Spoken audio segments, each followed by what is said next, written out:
Nama saya Sangkri Anak Perempuan Krishna Sami, nombor pendaftaran B12 SSK 19 F002 kelas dengan Mesabi.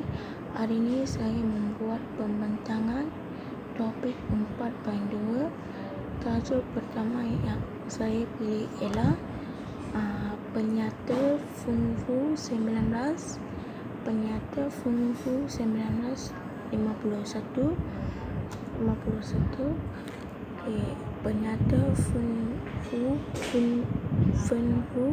1951.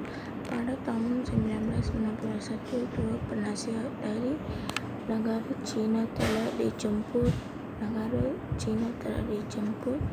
untuk mengkaji pendidikan China di negara ini. Kedua-dua penasihat itu ialah Dr.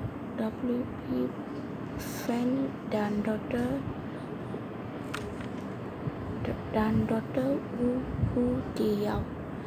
Tujuan untuk jawatan kuasa tersebut ialah untuk merapatkan jurang antara sekolah China dengan sistem pendidikan yang bercorak berpaduan.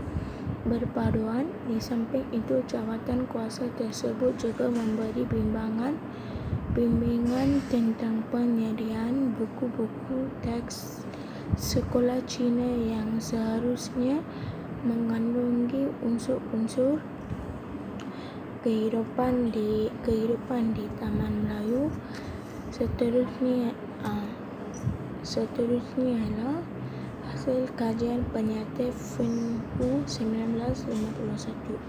Jika kaum Cina memilih untuk menguasai ketiga-tiga bahasa, iaitu bahasa Melayu, bahasa Cina dan juga bahasa Inggeris, amalan ini hendaklah digalakkan oleh kerajaan Inggeris. Di Persekutuan Tanah Melayu, sistem pendidikan hendaklah menghala ke arah matlamat membentuk identiti kebangsaan. Matlamat sekolah hendaklah menyediakan kanak-kanak supaya menempuh semua bidang kehidupan berlandaskan latar belakang kehidupan masyarakat mereka.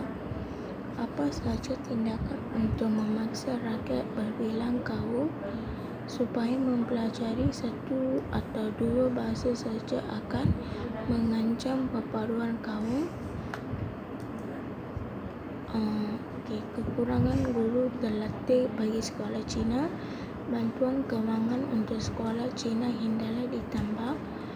Buku-buku teks sekolah Cina, terutamanya dari negeri China atau Hong Kong, hendaklah diselidiki dan dibaiki dengan dimasukkan unsur-unsur masyarakat tempatan. Pengajaran bahasa iaitu bahasa Cina, bahasa Inggeris dan Melayu hendaklah diperbaiki.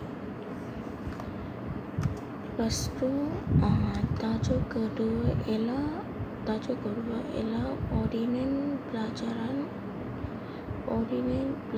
1952.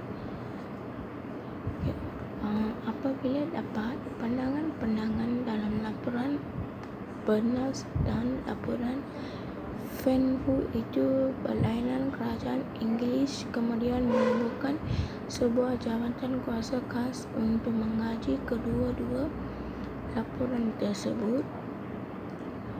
Jawatan kuasa khas ini mengumumkan cadangan berikut.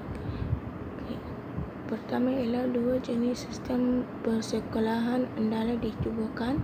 Satu jenis sekolah yang menggunakan bahasa Melayu sebagai bahasa pengantar dan satu jenis sekolah lain menggunakan bahasa Inggeris sebagai bahasa pengantar.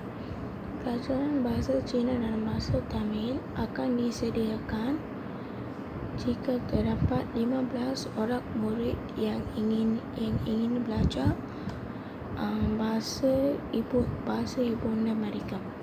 Bahasa Melayu adalah wajib di sekolah Inggeris, manakala bahasa Inggeris adalah wajib di sekolah Melayu. di Sekolah Melayu.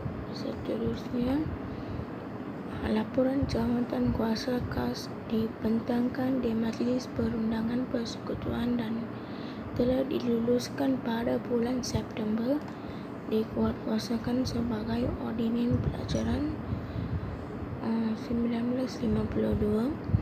Ordinen tersebut menetapkan sekolah kebangsaan sebagai sistem pendidikan di Tanah Melayu.